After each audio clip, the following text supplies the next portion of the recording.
Hello friends, आज हम six से लेके ट्वेल्थ तक की जो हमारी एनसीईआरटी है साइंस की उसको कंप्लीट करेंगे।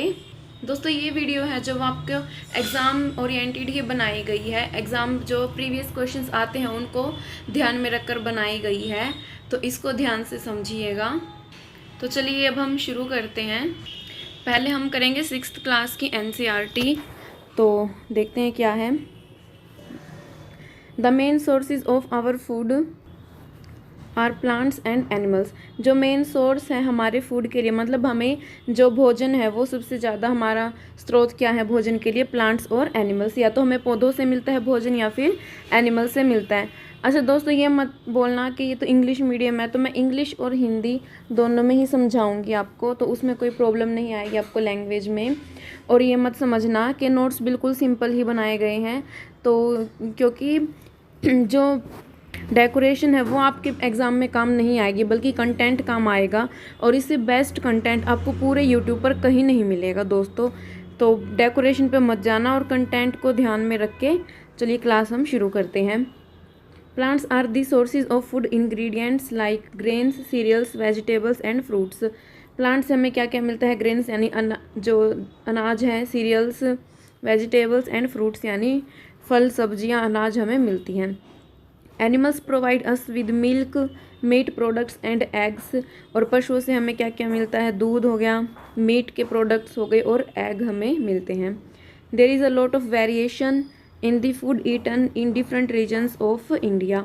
अलग अलग जगह में रहने वाले जो लोग हैं उनका जो अलग अलग तरह का भोजन होता है। We eat many leaves, fruits, roots, stems, seed and flowers of the plant. हम ये पूछ लेते हैं कि प्लांट का हम कौन कौन सा पार्ट खाने के रूप में यूज़ करते हैं। तो लीव्स भी खाते हैं हम, फ्रूट भी खाते हैं, रूट्स भी खाते हैं, स्टेम, सीड भी खाते हैं, फ्लावर्स ये भी खाते हैं। जो पंपकिन होता है, पंपकिन उसका क्या खाते हैं हम? फ्लावर खाते हैं। Animals which eat only plants और plant products are called herbivorous. ऐसे एनिमल्स जो सिर्फ पौधे या फिर पौधे से बने हुए उत्पाद ही खाते हैं उनको क्या बोला जाता है? हर्बीवोरस यानी शाकाहारी। जैसे क्या हो जाएगा? काऊ और गोट, गाय हो गया, ठीक है, भैंस हो गई, बकरी हो गई, ये हमारे क्या है? हर्बीवोरस हैं। Animals which eat other animals, जो दूसरे एनिमल्स को खाते हैं उनको क्या बोला जाता है? कार्निवोरस यानी मांसाहारी। जैसे लायन हो गया, टाइगर हो गया। Animals which eat both animal plants and animals are called omnivorous. जो पौधों को भी खाते हैं, पशुओं को भी खाते हैं, उनसे बने हुए प्रोडक्ट भी खाते हैं, तो उनको बोला जाता है ओमनीवोरस यानी सर्वाहारी। जैसे कि क्या है? Human beings. हम क्या करते हैं? हम में से कुछ मतलब कि शाकाहारी भी हैं और मांसाहारी भी, तो हम ओमनीवोरस की कैटेगरी में आते हैं। Components that are needed by our body are called nutrients. ऐसे तत्व जो हमारे शरीर के लिए ज़रूरी होते हैं उनको क्या बोला जाता है? न्यूट्रिएंट्स यानी पोषक तत्व बोला जाता है। जैसे कि क्या हो गया? कार्बोहाइड्रेट हो गया, प्रोटीन, ठीक है, तो ये हमारे क्या हैं? न्यूट्रिएंट्स हैं। Major nutrients in our food are named. क्या क्या मेजर न्यूट्रिएंट्स हैं हमारे? Carbohydrates, protein, fat, vitamin and minerals.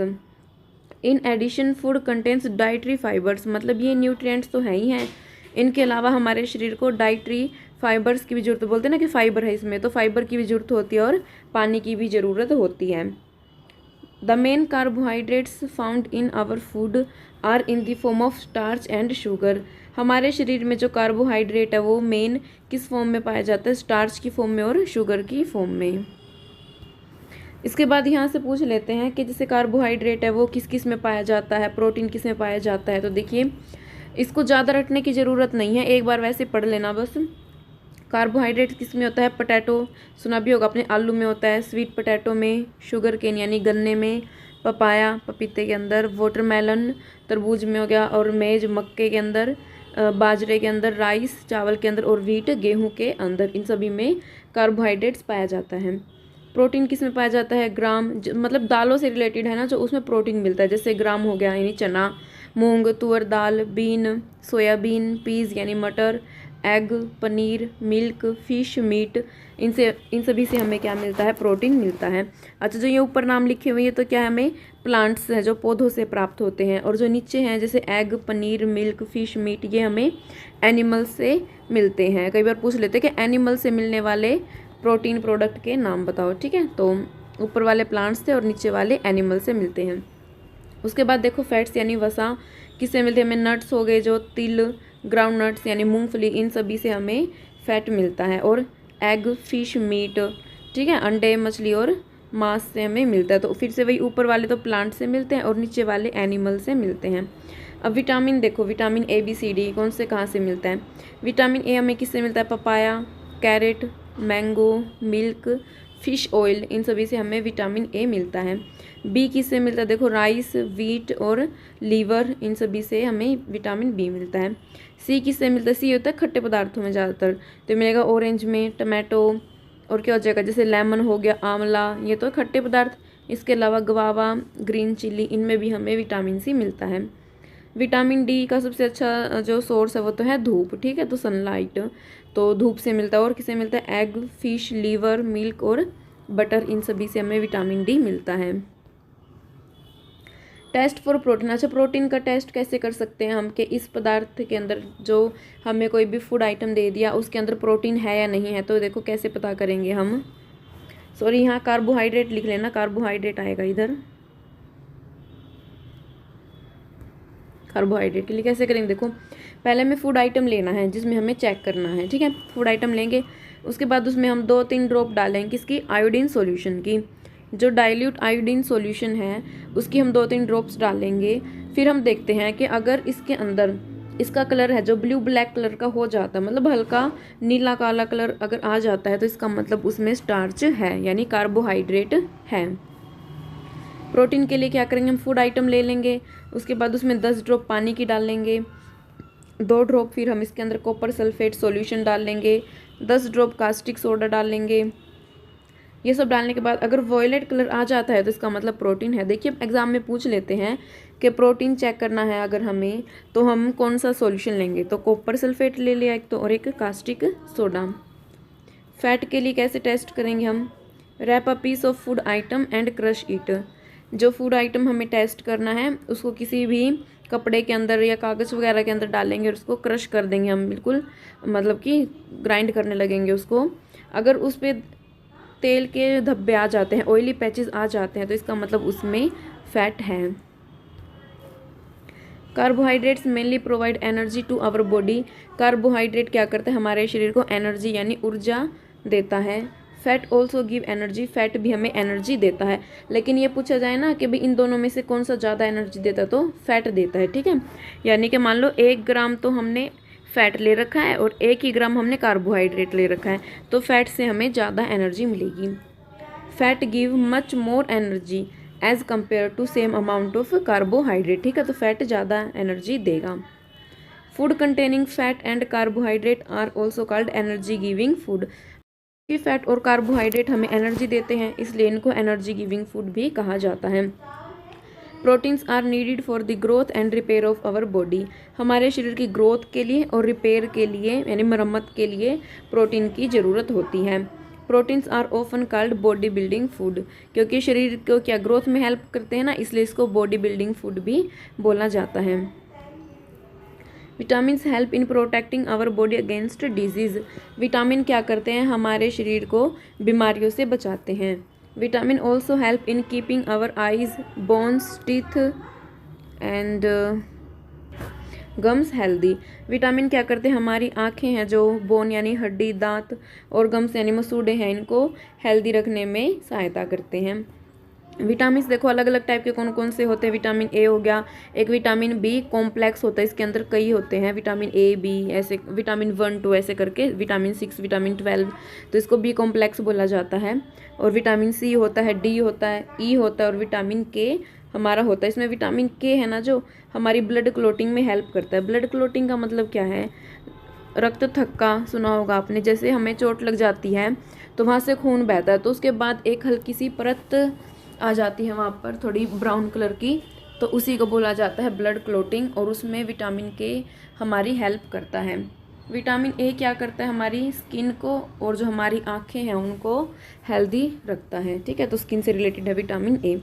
Vitamin C क्या करेगा, help body to fight against many disease, बीमारियों से लड़ने में हमारी हेल्प करता है। Vitamin D help our body to use calcium for bones and teeth, हमारी बोन्स यानी हड्डी और दांत कैल्शियम यूज़ करके उसमें कौन हेल्प करता है, vitamin D. Minerals are needed by our body in small amount, minerals की हमारे शरीर को कम मात्रा में ज़रूरत होती है। मिनरल्स कैसे हो गए, जैसे कि आयोडीन हो गया, ठीक है, तो ये क्या आते हैं, मिनरल्स में आते हैं, iodine, calcium, magnesium. Each one is essential for proper growth of the body and to maintain good health, हमारी प्रॉपर ग्रोथ के लिए मिनरल्स की ज़रूरत होती है। Dietary fibres are also known as roughage, जो डाइटरी फाइबर्स होते हैं उनको रफेज भी बोला जाता है। Roughage is mainly provided by plant products in our food, जो पौधे वाले प्रोडक्ट होते हैं उनसे हमें रफेज मिलता है। जैसे कि क्या है, होल ग्रेन्स हो गए, अनाज वगैरह मतलब दाने, पल्सीज हो गई, ठीक है, दाल, और पोटैटो, फ्रेश फ्रूट, वेजिटेबल्स, इन सभी से हमें क्या मिलती है, रफेज यानी डाइटरी फाइबर मिलते हैं। जिसका काम क्या है, देखो, roughage does not provide any nutrient to our body, इससे हमारे शरीर को कोई न्यूट्रिएंट नहीं मिलता, लेकिन क्या होता है, but is an essential component of our food, this helps our body to get rid of undigested food, जो हमारे शरीर में अनडाइजेस्टेड फूड रह जाता है, मतलब कि बिना पचा हुआ भोजन जो रह जाता है उसको बाहर निकालने में हमारी हेल्प करता है। Water helps our body to absorb nutrients from food, water हमारी क्या हेल्प करता है, भोजन से न्यूट्रिएंट्स को एब्जॉर्ब करने में हमारी हेल्प करता है। It also helps in the throwing out waste, some waste from body as urine and sweat, तो जो हमारे शरीर के वेस्ट हैं उनको भी बाहर निकालने में हेल्प करता है, यूरिन के द्वारा और स्वेट यानी पसीने के द्वारा। If the vegetables and fruits are washed after cutting or peeling them, it may result in the loss of some vitamins, ये बोला गया है कि अगर फ्रूट्स हैं और सब्जियां हैं उनको कट करने के बाद या फिर उनको छीलने के बाद अगर हम उनको धो देंगे तो जो न्यूट्रिएंट्स, विटामिन्स हैं ना उनके अंदर, वो ख़त्म हो जाएंगे।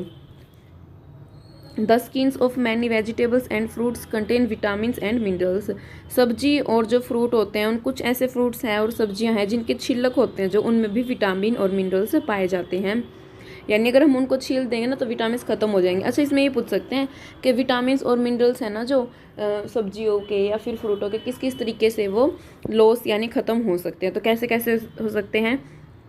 एक तो ये कि अगर उनको काट दिया और काटने के बाद अगर हम धो रहे हैं तो ख़त्म हो सकते हैं।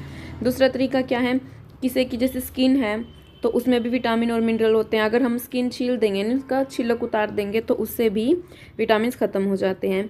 अगला क्या है, repeated washing of rice and pulses may remove some vitamins and minerals present in them, अगर हम चावल और दालों को बार बार धोते रहेंगे, साफ़ करेंगे, तो उससे भी विटामिन्स और मिनरल्स थे जो उनके अंदर वो ख़त्म हो जाएंगे।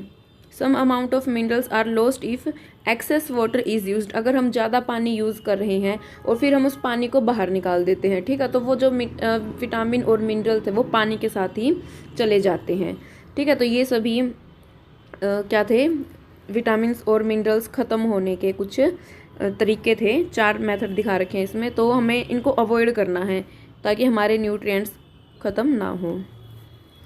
उसके बाद है vitamin C gets easily destroyed by heat during cooking, cooking के दौरान भी जैसे ज़्यादा हीट दे देते हैं तो उससे भी विटामिन सी डिस्ट्रॉय हो जाता है। If a person does not get enough protein in his or her food for a long time, अगर किसी व्यक्ति को ज़्यादा लंबे समय तक प्रोटीन नहीं मिल रहा है तो देखो क्या होगा, उसकी ग्रोथ है जो वो रुक जाएगी। प्रोटीन हमने देखा था ग्रोथ के लिए ज़रूरी होता है, तो अगर प्रोटीन नहीं मिलेगा तो ग्रोथ रुक जाएगी और क्या होगा, स्वेलिंग ऑफ फेस की स्वेलिंग हो जाएगी यानी सूजन आ जाएगी। डिस्कलरेशन ऑफ हेयर, जो बाल हैं उसके कलर उड़ने लगेगा। स्किन डिजीज, स्किन से रिलेटेड बीमारी हो जाएंगी और डायरिया यानी हैजा हो जाएगा। If the diet is deficient in both carbohydrate and protein, अगर कार्बोहाइड्रेट और प्रोटीन दोनों ही ज़्यादा लंबे समय तक ना लिया हो तो उससे क्या होगा, जो ग्रोथ है हमारी बिल्कुल ही रुक जाएगी। इसमें तो कम हो जाती है और दोनों ही ना मिले तो ग्रोथ बिल्कुल रुक जाएगी। Such a person become very lean, बहुत ज़्यादा पतला हो जाता है वो, ठीक है, और वीक, कमज़ोर हो जाता है। He may not able to move, यहाँ तक कि वो चल भी नहीं पाता, इतना ज़्यादा कमज़ोर हो जाता है। Deficiency of different vitamins and minerals may also result in certain diseases or disorders, vitamins और मिनरल्स की कमी से भी कुछ बीमारियां होती हैं। अच्छा, जो विटामिन्स और मिनरल्स हो गए, न्यूट्रिएंट्स हो गए, इनकी कमी से जो बीमारी होती है उनको डेफिशिएंसी डिजीज़ बोलते हैं। डेफिशिएंसी से होते हैं तो डेफिशिएंसी डिजीज़ बोलते हैं। तो ये टेबल देखिए बहुत इंपॉर्टेंट है। जैसे विटामिन ए है, विटामिन ए की कमी से कौन सा रोग होता है, इसको नाइट ब्लाइंडनेस बोला जाता है। नाइट ब्लाइंडनेस कि भाई इसमें दिखना कम हो जाता है, लॉस ऑफ विज़न, दिखाई कम देता है इसमें। तो देखो इसके लक्षण क्या क्या हैं। पुअर विज़न, कम दिखने लगता है। Loss of vision in darkness, अंधेरे में जो विज़न है, दिखाई देने की क्षमता थी वो कम हो जाती है। Sometimes complete loss of vision, पूरी तरह से ही दिखना बंद हो जाता है। उसके बाद है विटामिन बी वन की कमी से कौन सी बीमारी होती है, बेरी। तो याद जाते हैं विटामिन ए की कमी से कौन सी बीमारी होती है, सी से कौन सी होती है, तो इनको याद कर लेना। ये 2 पॉइंट तो जरूर याद करना, सिम्टम्स तो आप करो चाहे ना करो। तो विटामिन बी1 की कमी से होता है बेरी। इसमें क्या होता है, जो हमारी मसल्स है वो वीक हो जाती है और एनर्जी हमें कम फील होती है। विटामिन सी से कौन सी बीमारी होती है, स्कर्वी। और इसमें क्या होता है, bleeding gums, wounds take longer time to heal, हमारे मसूड़े हैं जो वहाँ से खून बहने लगता है और जो भी हमें चोट लगी है उसको ठीक होने में बहुत ज़्यादा टाइम लग जाता है। विटामिन डी की कमी से होती है रिकेटस, इसमें जो हमारी बोन्स हैं वो बहुत सॉफ्ट हो जाती है और वो मुड़ने लग जाती हैं। कैल्शियम की कमी से क्या होता है, बोन एंड टूथ डीके, हमारी हड्डी और दांतें जो वो कमज़ोर होने लग जाते हैं, टूटने लगते हैं। इसके सिम्टम्स क्या है, बोन्स और टूथ डीके होने लगेगा और बोन्स हमारी वीक हो जाएंगी। आयोडीन की कमी से कौन सा होता है, गोइटर, घेंघा रोग बोलते हैं, मतलब गला है जो वहाँ पे सूजन आ जाती है। इसमें क्या होता है, gland in the neck appear swollen, सूजी हुई दिखाई देती है glands. Mental disability in children. Iron की कमी से क्या होते हैं, अनेमिया हो जाता है, इससे वीकनेस आ जाती है शरीर में। इसके बाद पढ़ते हैं हम फैब्रिक्स के बारे में। फैब्रिक्स यानी जो कपड़ा वगैरह होता है हमारा, उसके बारे में पढ़ेंगे हम। Fabrics are made up of yarns, fabrics यानी जो कपड़ा है वो किससे मिलके बनता है, यार्न से। और and yarns are further made up of fibres, और यार्न्स आगे किससे मिलके बनता है, फाइबर से, यानी रेशे धागे इनसे मिलके यार्न बनता है। ठीक है, यानी पहले तो फाइबर होती है छोटी इकाई, फिर फाइबर से मिलके कौन बनता है, यार्न बनता है, और यार्न से बनकर फिर हमारा फैब्रिक बनता है। The fibers of some fabrics such as cotton, jute, silk and wool are obtained from plants and animals. जो ये फाइबर्स है ना, जैसे कॉटन का हो गया, जूट का, सिल्क और वूल, ये हमें पौधों से और पशुओं से मिलता है। This are called natural fibers, इनको नेचुरल फाइबर बोला जाता है। ठीक है, इनमें से जो कॉटन और जूट है वो तो हमें पौधों से मिलता है, और सिल्क और वूल हमें किससे मिलता है, एनिमल से। तो कॉटन और जूट तो किससे मिलता है, प्लांट से, और वूल और सिल्क हमें किससे मिलते हैं, एनिमल से। वूल किससे मिलता है हमें, शीप, गोट, रैबिट, याक और कैमल। ये पेपर में आ जाता है कि 3 ऑप्शन दे देंगे और चौथा इनमें से अलग दे देंगे कि भाई वूल इनमें से किससे नहीं मिलता। तो शीप से मिलता है गोट, रैबिट, याक और कैमल, इन सभी से हमें वूल मिलता है। सिल्क फाइबर हमें किससे मिलता है, कुकून ऑफ सिल्क वोम, जो रेशम के कीड़े होते हैं उनसे हमें जो सिल्क फाइबर है वो मिलता है। अच्छा, ये जो सिल्क वोम है, रेशम वाले कीड़े हैं जो, वो क्या खाते हैं, देखो मलबेरी पौधा होता है ना, जो मलबेरी उसके पत्ते ये खाते हैं। और जो क्या नाम है, सिल्क वॉर्म है उसको पालते हैं तो उसको क्या बोला जाता है, सीरीकल्चर बोलते हैं उसको हम। Fibers are also made from chemical substance, मतलब हम आर्टिफिशियल तरीके से भी फाइबर को बना सकते हैं। जैसे हमने पीछे अभी तो क्या था ना कि प्लांट्स और एनिमल से मिलते थे, लेकिन हम खुद से भी आर्टिफिशियल तरीके से बना सकते हैं। ठीक है, और उनको क्या बोला जाता है, सिंथेटिक फाइबर। जो हमें प्लांट्स और एनिमल से नहीं मिलते उनको हम खुद बनाते हैं तो वो होते हैं सिंथेटिक फाइबर। एग्जाम्पल क्या है सिंथेटिक फाइबर का, पोलिस्टर, नाइलॉन और एक्राइलिक। ठीक है, तो इनके नाम याद कर लेना। Cotton fibre is obtained from the fruit of the cotton plant. ये पूछ लेते हैं जो कॉटन फाइबर है ना वो कॉटन प्लांट के किस पार्ट से मिलता है, तो ये फ्रूट से मिलता है। और इनको क्या बोला जाता है, फ्रूट को कॉटन बॉल्स। ठीक है, और ये इंपॉर्टेंट है कि जो कॉटन के प्लांट्स है वो कहाँ उगाए जाते हैं, देखो जहाँ पे काली मिट्टी पाई जाती है, ब्लैक सॉइल, और वार्म क्लाइमेट यानी गर्म वहाँ का मौसम पाया जाता है। गर्म मौसम में और काली मिट्टी में कॉटन के पौधे उगाए जाते हैं। Fibers are separated from the seeds by combing. अब देखो आपने जो कॉटन है यानी कपास है उसके फूल को अच्छे से देखा होगा। जैसे बाहर तो ये हो गया कवरिंग उसकी, और अंदर वाइट कलर की क्या होती है, इसमें रुई होती है सफ़ेद। तो हम क्या करते हैं, इसको जो फाइबर होता है ना, ये रेशा, इसको हम बाहर निकालते हैं और इसको सीधा करते हैं कोम्ब से। इस प्रोसेस को क्या बोला जाता है, गिनिंग ऑफ क्लॉथ। ठीक है, जो इसको बाहर निकाल के हम सीधा करते हैं ना कोम्ब के द्वारा, उसको बोलते हैं ginning. Jute fibre is obtained from the stem of jute plant. ये जूट प्लांट के स्टेम से हमें मिलता है। जैसे कॉटन तो फ्रूट से मिलता था और जूट किससे मिलता है हमें, स्टेम से। It is cultivated during the rainy season. ये बारिश के समय में जो इसकी खेती की जाती है। और इंडिया में देखो कहाँ कहाँ पे इसकी खेती की जाती है। एक तो वेस्ट बंगाल हो गया, बिहार और असम में इसकी खेती की जाती है। The process of making yarn from fibre. Fibre से जब हम यार्न को बनाते हैं तो इस प्रोसेस को क्या बोला जाता है, स्पिनिंग। स्पिनिंग यानी जैसे महात्मा गांधी करते थे ना, चरखा करते थे। ठीक है, तो वही है ये स्पिनिंग भी। तो इसमें फाइबर से यार्न बनते हैं, इस प्रोसेस को बोलते हैं स्पिनिंग। अब स्पिनिंग दो तरीके से हो सकती है, एक तो होता है वीविंग और एक होता है नीटिंग। वीविंग में तो क्या होता है, जब हम दो लेते हैं ना, क्या नाम है, जब हम यार्न लेते हैं ना, क्या नाम है, देखिए देखो, फैब्रिक फ्रॉम यार्न। यार्न से हम फैब्रिक बनाते हैं। पहले तो हमने क्या किया था, फाइबर से, इधर लिख रही हूँ मैं, फाइबर से हमने क्या बनाया था, यार्न बनाया था। और इस प्रोसेस को हमने क्या बोला, स्पिनिंग। अब यार्न से क्या बनेगा, फैब्रिक बनेगा। ठीक है, फैब्रिक बनेगा। और इस प्रोसेस है जो, इसको दो तरीके से हम कर सकते हैं, एक तो वीविंग और एक नीटिंग। वीविंग में तो हम दो यार्न लेते हैं, दो धागे लेते हैं मतलब, और नीटिंग में एक ही धागे लेते हैं। The process of arranging two sets or yarns together to make a fabric is called weaving. ठीक है, इसमें दो सेट लेते हैं यार्न के, और नीटिंग में हम सिंगल यार्न लेते हैं। ऑब्जेक्ट्स अराउंड अस आर, अब अगला चैप्टर आ गया ये। Object around us are made up of a large variety of materials. जितने भी हमारे आसपास ऑब्जेक्ट हैं, वस्तुएं हैं, वो अलग अलग मटेरियल की बनी होती है, पदार्थों की बनी होती है। A given material could be used to make a large number of objects। एक ही मटेरियल से हम कई सारी चीज़ें बना सकते हैं। जैसे प्लास्टिक है, एक हमने मटेरियल ले लिया प्लास्टिक, तो प्लास्टिक से हम कितनी चीज़ें बना सकते हैं, देखो बोतल भी बना सकते हैं, चेयर भी बना सकते हैं, टब भी बना सकते हैं, बाल्टी भी बना सकते हैं। तो एक मटेरियल से हम कई चीज़ें बना सकते हैं। An object could be made of a single material or of many different type of material.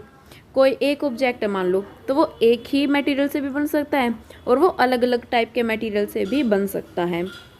Different type of material have different property. अलग अलग मटेरियल्स हैं, उनकी अलग अलग क्या होती हैं, प्रॉपर्टीज़ होती हैं। Materials are group together on the basis of similarities and differences in their property. Material को हम कैसे एक जगह ग्रुप में बनाते हैं, उनमें सिमिलरिटी कैसी है और डिफरेंसेस कैसे है। जैसे मान लो प्लास्टिक की हमने कुछ चीज़ें ले ली, बोतल ले ली, एक तो एक चेयर ले ली, तो हमने उनको एक साथ क्यों किया, क्योंकि उनमें कुछ समानताएं हैं। तो समानता और अंतर के बेसिस पे हम मटेरियल्स को अलग अलग डिवाइड करते हैं।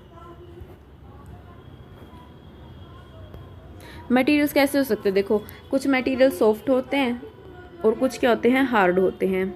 ठीक है, और कुछ मटेरियल तो क्या होते हैं, सोल्यूबल होते हैं, जैसे पानी में जो घुल जाते हैं, और कुछ होते हैं इनसोल्यूबल जो कि पानी में नहीं घुलते।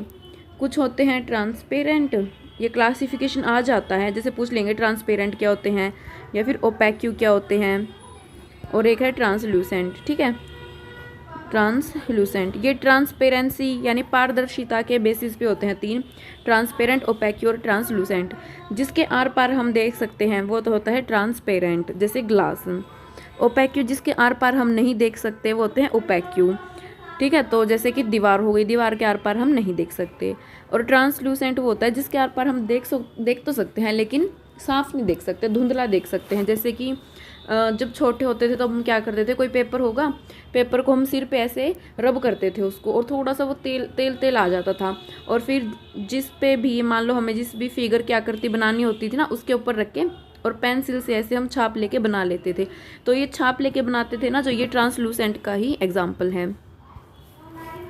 उसके बाद देखो hand picking, threshing, winnowing, sieving, sedimentation, decantation, filtration are some of the methods of separating substances from their mixtures. अलग, जैसे मान लो मिक्सचर दे दिया हमें दो तीन सब्सटेंसेस, जैसे कि मान लो केला है एक तरफ, एक आम हो गया, सेब हो गया, अंगूर हो गए, इन सब का हमें मिक्सचर दे दिया और हमें क्या करना है, इन सबको अलग करना है। तो हम अलग करने के लिए देखो कौन कौन से मेथड्स हैं इसके अंदर। जैसे कि सबसे पहला मेथड है हैंड पिकिंग, यानी हाथ के द्वारा। अगर बड़ी बड़ी चीज़ें हैं, जैसे अभी मैंने बताया सेब भी है, आम है, केला है, अगर बड़ी चीज़ें हैं तो उसको हम हाथ से ही अलग कर सकते हैं। तो हाथ से अलग कर रहे हैं तो इस मेथड को बोला जाता है हैंड पिकिंग। उसके बाद है थ्रेशिंग। थ्रेशिंग क्या होता है, देखो जो आपने देखा होगा गेहूँ होती है ना, गेहूँ का जैसे मान लो भूसा है, यहाँ पे गेहूँ के दाने होते हैं छोटे छोटे, ये भूसे के अंदर दाने हैं, अनाज है मतलब गेहूँ। तो हम क्या करते हैं, इसको धरती पे पटकेंगे जोर जोर से, धरती पर मारेंगे इसको, और ये जो ये अनाज के दाने हैं ना, ये हमारे बाहर निकल आते हैं। तो इसी को बोला जाता है थ्रेशिंग, यानी कि अनाज को उसका जो स्टॉक है, भूसा है, उससे अलग करना, वो होता है थ्रेशिंग। विनोइंग क्या है, अगर हम इसी चीज़ को करने के लिए हवा की मदद ले रहे हैं, हवा के द्वारा कर रहे हैं, तो उसे बोला जाता है विनोइंग। देखो विनोइंग विंड से याद रख लेना, हवा हो गया। उसके बाद है सीविंग। सीविंग यानी छलनी से जो करते हैं, जैसे आटा छानते हैं या फिर हम चाय बना के चाय छानते हैं, तो हो जाएगा सीविंग। अब ये है सेडिमेंटेशन, डिकेंटेशन, फिल्ट्रेशन। ये तीन देखो मेथड क्या है। फर्स्ट है सेडिमेंटेशन, फिर है डिकेंटेशन और है फिल्ट्रेशन। जैसे कि मान लो हमें कोई मिक्सचर दे दिया, यानी पदार्थ दे रखा है जिसको हमें प्योर करना है, तो हम क्या करेंगे, पहले इसमें पानी डाल देंगे।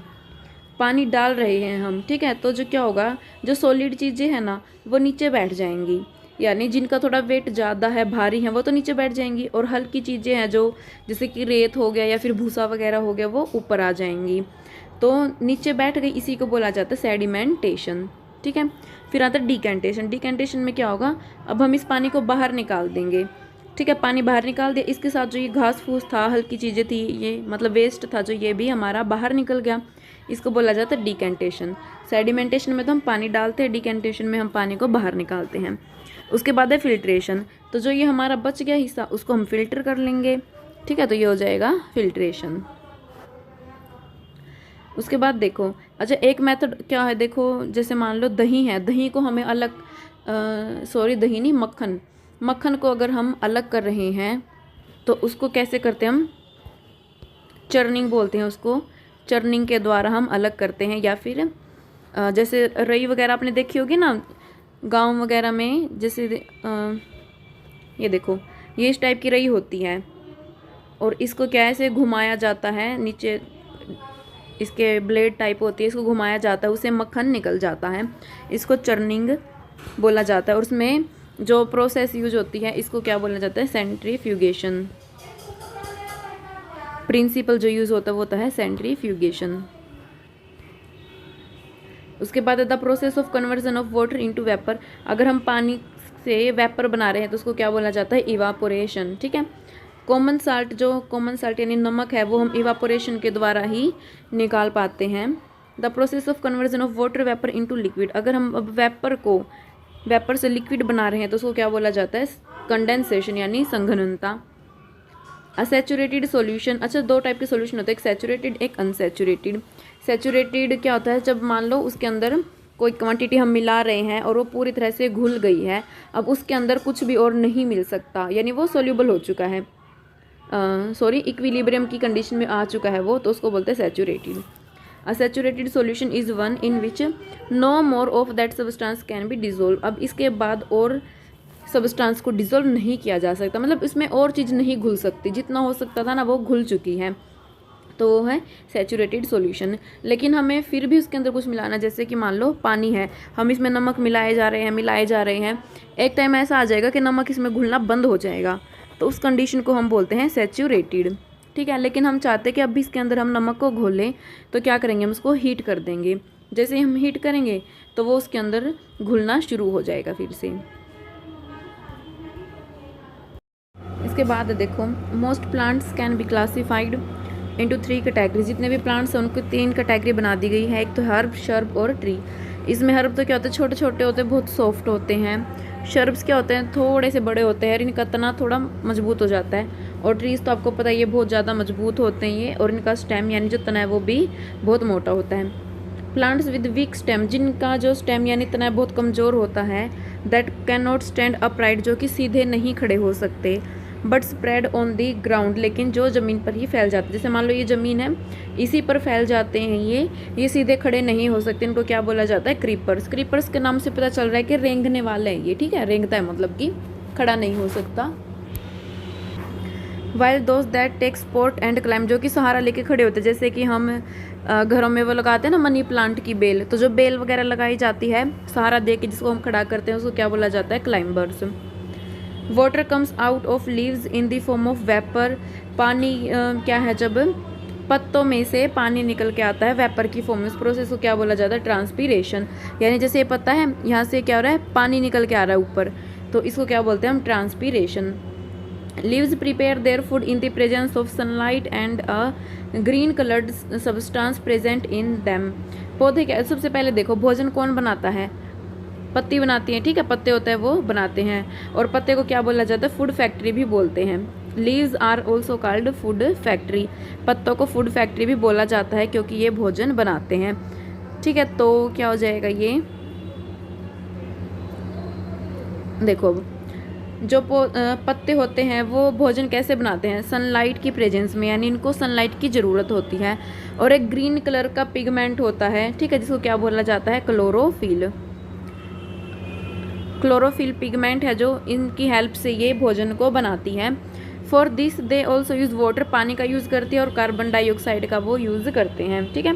पत्ते कैसे भोजन बनाते हैं? पानी से और कार्बन डाइऑक्साइड से। This process is called photosynthesis, इस प्रोसेस को फोटोसिंथेसिस यानी प्रकाश संश्लेषण बोला जाता है। Oxygen is given out in this process, इस प्रोसेस से ऑक्सीजन बाहर निकलती है, ठीक है। देखो पहली बात तो ये, क्योंकि सनलाइट की प्रेजेंस में बन रहा है ना, सन की ज़रूरत है, इसलिए इसको फोटोसिंथेसिस भी बोला जाता है। फोटो का मतलब होता है लाइट, लाइट की ज़रूरत है इसलिए इसको फोटोसिंथेसिस बोलते हैं। अब देखो क्या होता है, जैसे कि पत्ते क्या करते हैं? कार्बन डाइऑक्साइड लेते हैं एटमॉस्फेयर से, यानी हवा होती है जो वहाँ से वो कार्बन डाइऑक्साइड ले लेते हैं, प्लस में वाटर H2O। कहाँ से लेते हैं ये? जो पौधे की जड़ होती है ना, रूट्स, वो क्या करती है? ज़मीन में से पानी ले लेती है, और पानी लेने के बाद वो लीव्स में पहुँचा देती है, ठीक है। क्या होता है, जो जड़ें हैं वो मिट्टी की जड़ें मिट्टी में से पानी लेती हैं और पत्तों तक पहुँचा देती है, तो इसलिए इसको मतलब कि कार्बन डाइऑक्साइड भी मिल गई और पानी भी मिल गया। साथ में क्या होती है? सनलाइट की प्रेजेंस में होती है ये, या ध्यान रखना है, सनलाइट की प्रेजेंस में। और पिगमेंट कौन सा होता है? ग्रीन कलर का पिगमेंट होता है क्लोरोफिल। ये रिएक्शन है फोटोसिंथेसिस की, ठीक है। तो इनसे क्या बनता है? इनका भोजन बनता है। और भोजन किस फॉर्म में बनता है? कार्बोहाइड्रेट की फॉर्म में, C6H12O6, ये हमारा क्या है? कार्बोहाइड्रेट, ठीक है। प्लस में ऑक्सीजन निकलती है जिसको कि हम लेते हैं, ऑक्सीजन निकालती है ये। तो समझ आया होगा, फोटोसिंथेसिस पूछ लेते। रिएक्शन, ये रिएक्शन है carbon dioxide plus water, sunlight और क्लोरोफिल के प्रेजेंट में होती है, और ये कार्बोहाइड्रेट बनता है और ऑक्सीजन बाहर निकलती है। इसके बाद देखो the food prepared by leaves, अब जो भोजन बन गया पत्तों के अंदर वो ultimately gets stored in different part of the plant, वो पौधे के अलग अलग पार्ट में स्टोर हो जाता है, ठीक है। भोजन बन गया वो सभी जगह चला जाता है। Roots absorb water and mineral from the soil, root यानी जड़ क्या करती है? मिट्टी में से वाटर और मिनरल एब्जॉर्ब कर लेती हैं। And stem conducts these two leaves, और स्टेम यानी तना क्या करता है? उस पानी को, मिनरल को पत्तों तक पहुंचाता है। And other parts of the plant, और दूसरे पार्ट्स तक। तो ये क्वेश्चन पूछ लेते हैं कि पहला क्वेश्चन तो ये कि पानी को कौन एब्जॉर्ब करता है? तो कौन करता है? रूट। दूसरा क्वेश्चन ये पूछ लेते हैं कि पानी को पत्तों तक कौन पहुंचाता है? तो कौन पहुंचाता है? Stem. The leaves prepare food, पत्ते क्या भोजन बनाते हैं। This food travels through this stem, अब फिर से ये स्टेम मतलब ये तना हो गया जो पौधे का, फिर से ये स्टेम से होता हुआ सभी जगह पहुंच जाता है भोजन, ठीक है। Is stored in different part of the plant, different part में ये चला जाता है। तो स्टेम क्या है? बाई डायरेक्शनल का काम करते हैं। बाई डायरेक्शन क्यों? पानी तो ये ऊपर भेजती है और भोजन को सभी पार्ट में नीचे की तरफ भेज देती है ये। We eat some of these as roots, हम कुछ पौधों के क्या है? रूट्स खाते हैं, ठीक है। रूट्स किस किस की खाते हैं हम? कैरेट हो गए, जैसे रेडिश, स्वीट पोटैटो, टर्निप और tapioca. Plants having leaves with reticulate venation have tap roots, while plants having leaves with parallel venation have fibers root. पहले ये देखो कि reticulate venation, parallel venation, tap root, fibers root होते क्या हैं? देखिए जैसे कि मान लो ये एक हमारे पास पत्ता है, ये पत्ता है, लीफ है ये, ठीक है। यहाँ पे क्या होती है कि बीच में एक लाइन होती है, इस लाइन को हम बोलते हैं मिडरिब। मिडरिब जो ये बीच में लाइन होती है ना, देखा होगा आपने, थोड़ी सी उभरी हुई होती है, इसको बोलते हैं मिडरिब। यहाँ भी छोटी छोटी लाइनें होती हैं, इसको बोला जाता है वेन्स, ठीक है। इन लाइनों को क्या बोलते हैं? वेन्स। अब इससे जो ये स्ट्रक्चर बन गया, मतलब कि लाइन से ये जाल से बन गया ना, जो ये स्ट्रक्चर बन गया, इसको बोला जाता है, क्या बोलते हैं हम इसको? ये रहा इधर, विनेशन, ठीक है। क्या बोलेंगे इसको? विनेशन। जो ये स्ट्रक्चर बन गया इसको बोलते हैं विनेशन। अब ये देखो,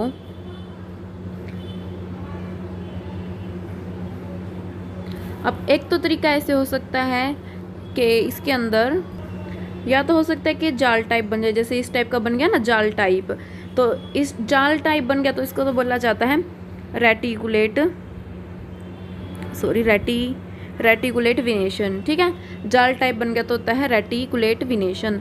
लेकिन अगर ये सारे एक दूसरे के पैरेलल हों, जैसे इस टाइप से बन गए या फिर इस टाइप से, पैरेलल होते हैं ना, जो पैरेलल अगर बन जाए तो उसको क्या बोला जाता है फिर? पैरेलल विनेशन।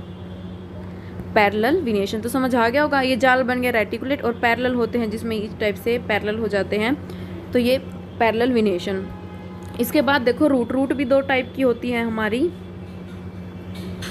एक होता है टैप रूट और एक होता है फाइबर्स रूट। टैप रूट और फाइबर रूट। टैप रूट तो क्या होता है, देखो जो सीधी जड़ है, ऐसे जा रही है सीधी, वो तो होती है टैप रूट। और फाइबर में क्या होता है, देखो ऐसे अलग अलग धागे से नहीं निकल जाते हैं, जिसमें फैल गई जो फाइबर टाइप में, तो होती है फाइबर्स रूट। तो सिंगल है तो टैप रूट, और ऐसे फैली हुई है तो फाइबर्स रूट। अब देखो क्या है इसमें,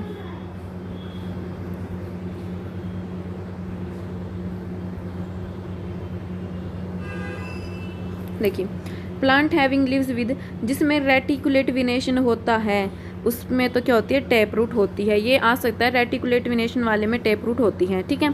और जिसमें पैरेलल विनेशन होता है उसमें फाइबर्स रूट होती है। रेटिकुलेट में टैप रूट और पैरेलल वाले में फाइबर्स रूट।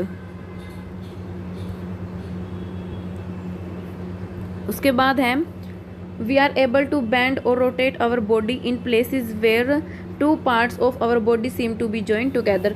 जहाँ से हमारे दो पार्ट जुड़े होते हैं, जैसे मान लो बीच में कोहनी है तो आगे वाला पार्ट और पीछे वाला पार्ट, या फिर शोल्डर है, ठीक है। तो दो पार्ट जहाँ भी जुड़े होते हैं वहाँ से हम अपने बॉडी पार्ट्स को बैंड या फिर रोटेट कर सकते हैं। जैसे कि एल्बो हो गया हमारा, शोल्डर, नेक, ठीक है।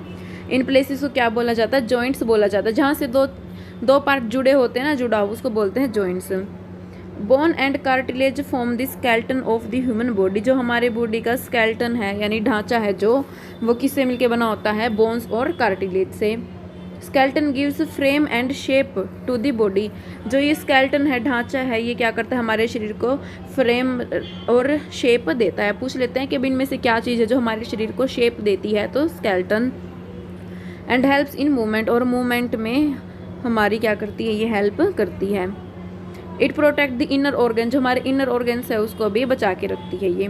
द ह्यूमन स्केलेटन कंप्राइजेज दी, देखो इसमें स्केलेटन में क्या क्या होता है? स्कल होगी हमारी, खोपड़ी, बैकबोन आ जाती है, रीढ़ की हड्डी, रिब्स आ गई, पसलियाँ, और breast bone, shoulder, hip bones, bones of hands and legs, ये सभी क्या आते हैं? हमारे ढांचे में, स्केलेटन में आती है। ये आपने देखा होगा ना, साइंस लैब में भी बना होता है ये ढांचा, अस्थिपिंजर टाइप, मतलब। उसके बाद है the bones are moved by alternate contraction and relaxation of two set of muscle. अब ये पूछ लेते हैं जो बोन्स है वो कैसे मूव करते हैं। जैसे हम अपना हाथ हिला रहे हैं ना, तो कैसे हिल रही है इसकी बोन, कैसे हिल रही है? देखो दो मसल होती हैं, एक मान लो ये मसल है और एक ये है, तो ये क्या करती है? आपस में कॉन्ट्रैक्ट करती है या फिर रिलैक्स होती है ना, तब इनसे बोन मूव करती है। The bone joints are of various kind depending on the nature of joints and direction of movement they allow.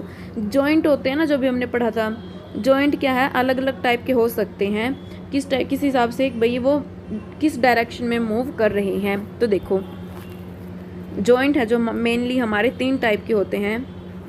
एक तो होता है ball and socket joint, ball and socket joint. दूसरे वाला क्या होता है?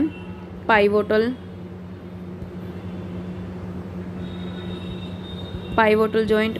और तीसरा क्या है? हिंज जॉइंट, ठीक है।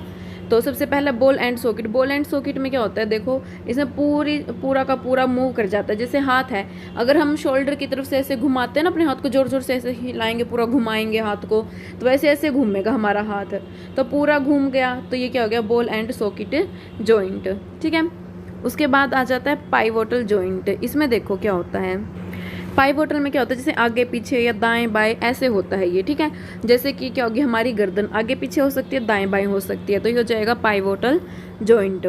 हिंज जॉइंट क्या होता है, एक फिक्स चीज़ होता है, जैसे मान लो फिक्स है, इसी के कभी इस साइड घूम रहे कभी इस साइड, जैसे गेट होता है ना हमारा, गेट यहाँ से फिक्स है तो कभी इस साइड हो सकता है, वो इस साइड भी हो सकता है, तो हो गया हिंज जॉइंट। जैसे कि हमारी इसके अंदर हो गई एल्बो, कोहनी हो गई, या फिर घुटना हो गया नी, एल्बो और नी, इसमें हमारा क्या होता है, हिंज जॉइंट होता है।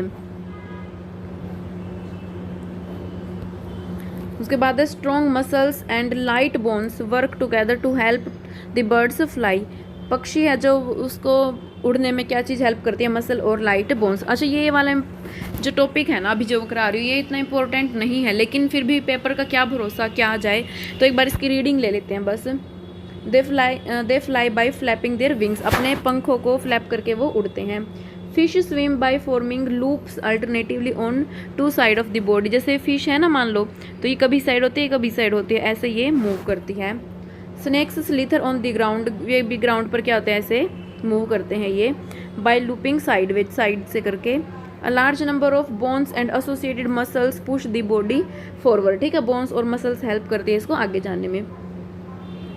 The body and legs of cockroach have hard covering forming and outer skeletal. Cockroach की क्या होती है, बॉडी और लेग्स हार्ड कवरिंग से ढकी हुई होती है वो। अब देखो 3 pairs of leg and 2 pair of wings help the cockroach to walk and fly. इसके 3 जोड़ी तो क्या होती है, टांगे होती हैं, और 2 जोड़ी इसके पंख होते हैं।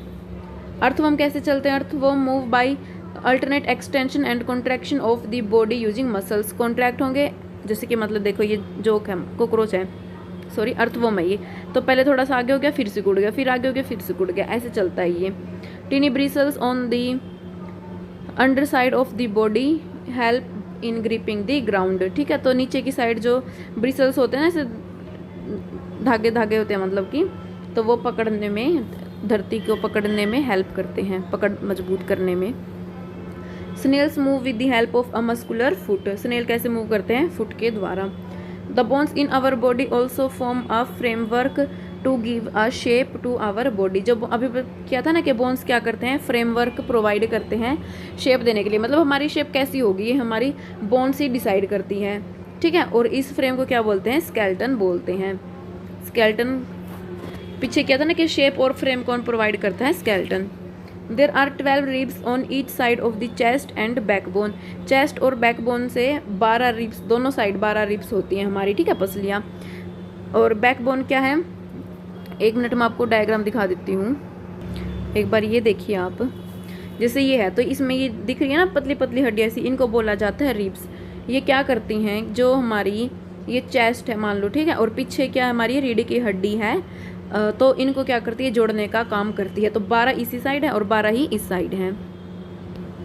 ठीक है, तो ये हो जाएगा रिब्स के बारे में। उसके बाद क्या, जो हमारी बैकबोन है रीढ़ की हड्डी, उसमें 33 वर्टिब्रे होते हैं। वर्टिब्रे मतलब छोटी छोटी हड्डी, जैसे मान लो ये हमारी क्या है, बैकबोन है, तो ये छोटी छोटी हड्डियाँ होती है जो इसको बोला जाता है वर्टिब्रे। तो 33 हड्डियाँ होती है बैकबोन में और 12 रिब्स होती हैं हमारी दोनों side. The surrounding where plants and animals live is called their habitat. ठीक है, तो पौधे और पशु जहाँ रहते हैं उस वातावरण को क्या बोला जाता है, habitat. Several kinds of plants and animals में शेयर दी सेम हैबिटेट, मतलब अलग, हर हैबिटेट में अलग अलग टाइप के पौधे और एनिमल्स रहते हैं। The presence of specific features and habits which enable a plant or an animal to live in a particular habitat is called adaptation। इसका मतलब क्या है कि देखो कोई एरिया है, जैसे कि माउंटेन है, वहाँ भी तो एनिमल्स रहते हैं, डेजर्ट है वहाँ भी एनिमल्स रहते हैं, तो क्यों रह रहे हैं वो, इनके जो डेजर्ट में है इनके अंदर अलग से क्वालिटी है, जो गुण हैबिट्स आ गई हैं, माउंटेन वालों के अंदर अपनी हैबिट्स आ गई हैं। ठीक है, तो इसी को क्या बोला जाता है, अडेप्टेशन, यानी वातावरण के अनुसार खुद को ढाल लेना। इन्होंने क्या किया है, वातावरण के अकॉर्डिंग खुद को ढाल लिया है, तो ये हो गया अडेप्टेशन। अच्छा, अगर थोड़े टाइम के लिए किसी को कहीं रहना हो, मान लो कोई व्यक्ति है थोड़े टाइम के लिए कहीं चला गया है और उधर उसको वातावरण के अकॉर्डिंग खुद को ढालना है, तो उसको क्या बोला जाता है? एक्लेमेटाइजेशन। एक्लेमेटाइजेशन। थोड़े टाइम के लिए जाता है तो एक्लेमेटाइजेशन, और पूरे लॉन्ग टाइम के लिए है तो अडेप्टेशन। उसके बाद देखिए आगे, there are many type of habitats. अलग अलग टाइप के हैबिटेट होते हैं, ठीक है। वातावरण मतलब पर्यावरण अलग अलग टाइप के होते हैं। दिस में भी ब्रॉडली, एक तो जैसे टेरेस्ट्रियल हो गया, यानी धरती है जो, एक्वाटिक पानी में रहने वाले हैं जो, ठीक है, कुछ धरती पे रहते हैं जो कुछ पानी में रहते हैं, तो अलग अलग टाइप के हैबिटेट हो गए यहाँ पे। There is a wide variety of organisms present in different habitats. अलग अलग हैबिटेट में अलग अलग टाइप के जीव जंतु रहते हैं। Plants, animals and micro organisms together constitute bio components. अच्छा, दो टाइप के कंपोनेंट होते हैं, एक तो बायोटिक और एक अबायोटिक। बायोटिक वो होते हैं सजीव, जिनमें जीवन होता है, जैसे कि plants, animals, micro organisms. Abiotic वो होते हैं जिनमें जीवन नहीं होता, जैसे कि मिट्टी, सॉइल, वाटर, ठीक है, पानी। तो जिनमें जीवन नहीं होता वो होते हैं अबायोटिक। अच्छा, अब अडेप्टेशन की बात की है हमने, तो देखो सबसे पहले जैसे कि मान लो डेजर्ट है, ठीक है, रेगिस्तान।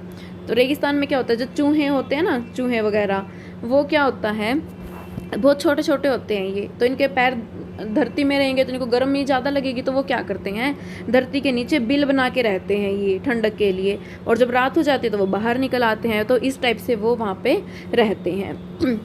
और डेजर्ट के पौधे होते हैं ना, जैसे नाम सुना होगा कैक्टस, तो वहाँ पे क्या होता है, इनके पत्तियाँ ही नहीं होती, ठीक है। कैक्टस वगैरह हैं जो पौधे हैं डेजर्ट में, उनकी पत्ती नहीं होती। क्यों नहीं होती? अगर पत्ती होंगी तो हमने अभी पीछे किया था ना कि ट्रांसपीरेशन होता है इनमें। ट्रांसपीरेशन मतलब पानी निकल जाता है।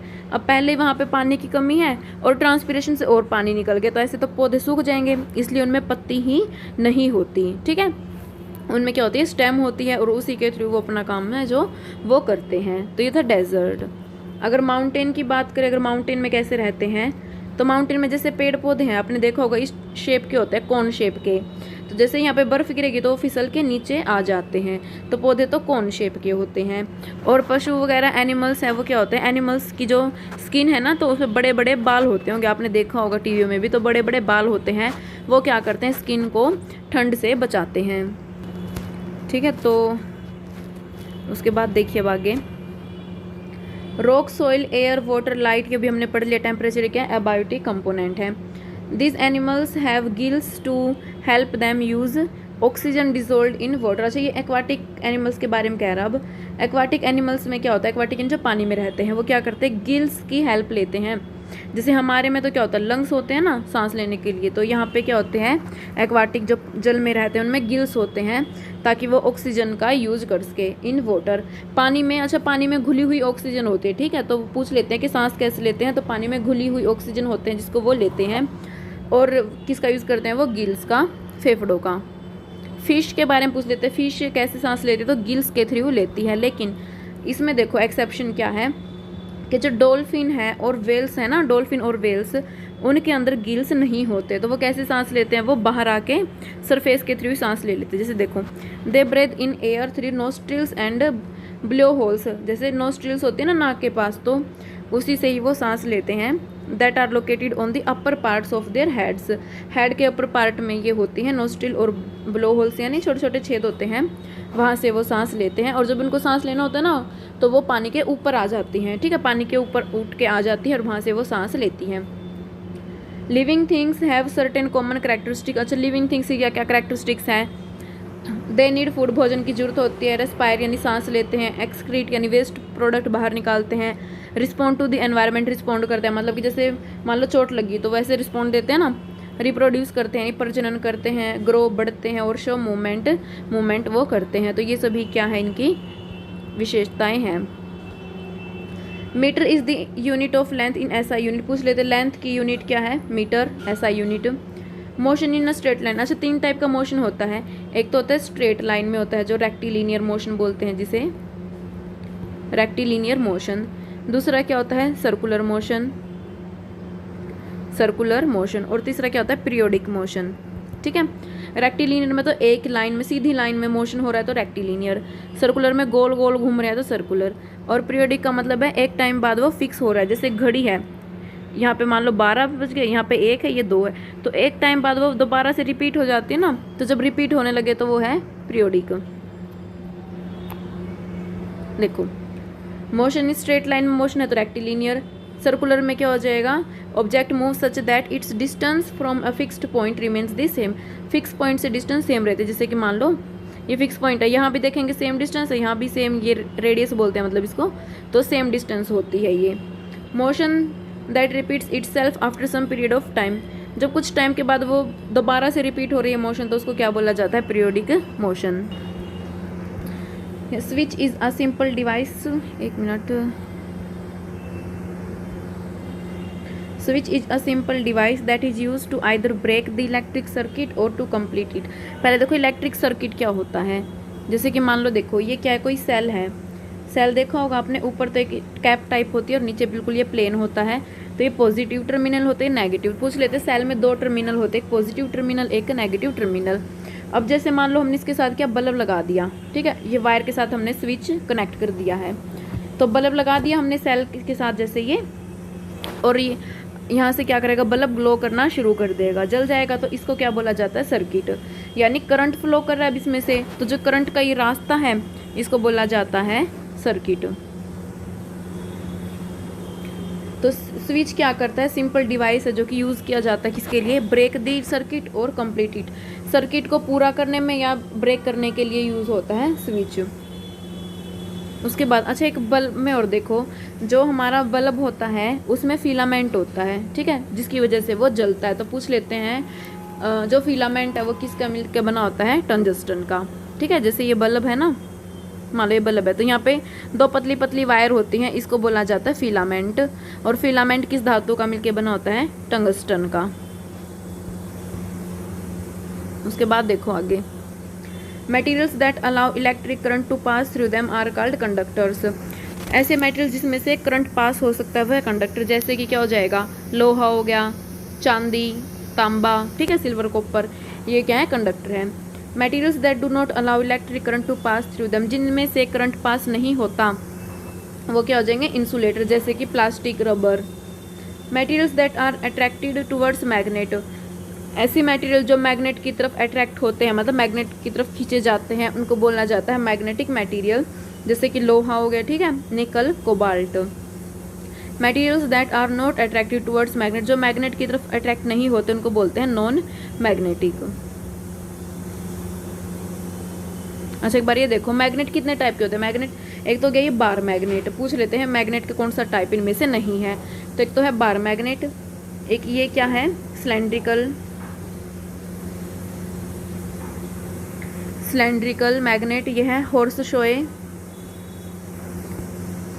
शोए मैग्नेट, और ये क्या है, बॉल शेप्ड या फिर बॉल एंडेड, एंड में बॉल है ना, बॉल एंडेड, या फिर इसको डम्बल शेप भी बोल सकते हैं, डम्बल शेप मैग्नेट। तो ये 4 टाइप के मैग्नेट हैं। उसके बाद देखो, each magnet has 2 magnetic pole, 2 pole होते हैं, एक नॉर्थ पोल और एक south pole. A freely suspended magnet always aligns in north south direction, मतलब कि हमने एक मैग्नेट ऐसे रखा हुआ है फ्रीली धागे से लटका के, तो कौन सी डायरेक्शन में होगा, ये कौन सी डायरेक्शन दिखाएगा हमें, north south direction. Opposite poles of 2 magnets attract each other while similar pole repel each other, ठीक है। तो अपोजिट पोल अट्रैक्ट करेंगे, यानी अगर एक नॉर्थ है एक साउथ है तो अट्रैक्ट करेंगे, और दोनों नॉर्थ हो या दोनों साउथ हो वो एक दूसरे को रिपेल यानी एक दूसरे से दूर धक्का देंगे। Device was developed based on the property of magnet, it is known as compass. Compass magnet की प्रॉपर्टी पे काम करता है। अब देखो जो कंपास है हमारा,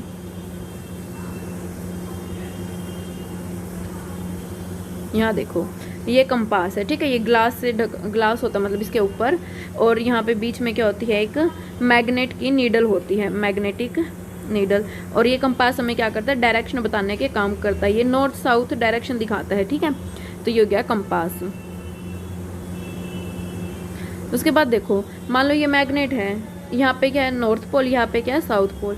अगर हम इसके ऊपर लोहा डालते हैं, कुछ छोटे छोटे पार्ट डाल दिए हमने लोहे के, तो सबसे ज़्यादा लोहा कहाँ पे अट्रैक्ट होगा, जो एंड पॉइंट्स है ना, पोल है, जो नॉर्थ पोल साउथ पोल, वहाँ पे होगा और बीच में थोड़ा कम होगा। ठीक है, तो ये पूछ लेते हैं, जो पोल्स है ना एंड पॉइंट है, मतलब वहाँ पे तो ज़्यादा अट्रैक्शन होती है और बीच वाले पार्ट में कम होती है। उसके बाद है converting plant and animal waste including that from kitchen into manure is called composting. यानी जो भी वेस्ट प्रोडक्ट है ना, प्लांट और एनिमल के वेस्ट हैं, तो उनसे हम मैन्योर यानी खाद बना रहे हैं, तो उस प्रोसेस को क्या बोला जाता है? Composting. The method of making compost from kitchen garbage using red worms. अगर हम रेड वॉर्म्स का यूज़ कर रहे हैं और फिर कंपोस्ट यानी खाद बना रहे हैं, तो उसे क्या बोला जाता है? Vermi composting. ठीक है, क्योंकि रेड वॉर्म यूज़ कर रहे हैं ना, तो वर्मी कंपोस्टिंग। अच्छा, इसमें जैसे रेड वॉर्म है, इसमें एक नाम आपने बहुत सुना होगा फेमस, अर्थ वॉर्म। इसे फार्मर फ्रेंड भी बोला जाता है, फार्मर्स फ्रेंड। क्यों बोला जाता है? क्योंकि ये भी खाद प्रोवाइड करता है। ठीक है, तो ये सभी इसको क्या बोला जाता है? Vermi composting. तो दोस्तों, आज की क्लास में हमने जो 6th क्लास की एनसीईआरटी है उसको कंप्लीट कर लिया है। इसके 2-3 पार्ट और आएंगे, जिसमें कि हम 7th 8th और 8th के बाद ऊपर की क्लासेस में जो पार्ट बच जाएंगे ना, उसको कवर करेंगे। तो उम्मीद है आपको ये समझ में आई होगी।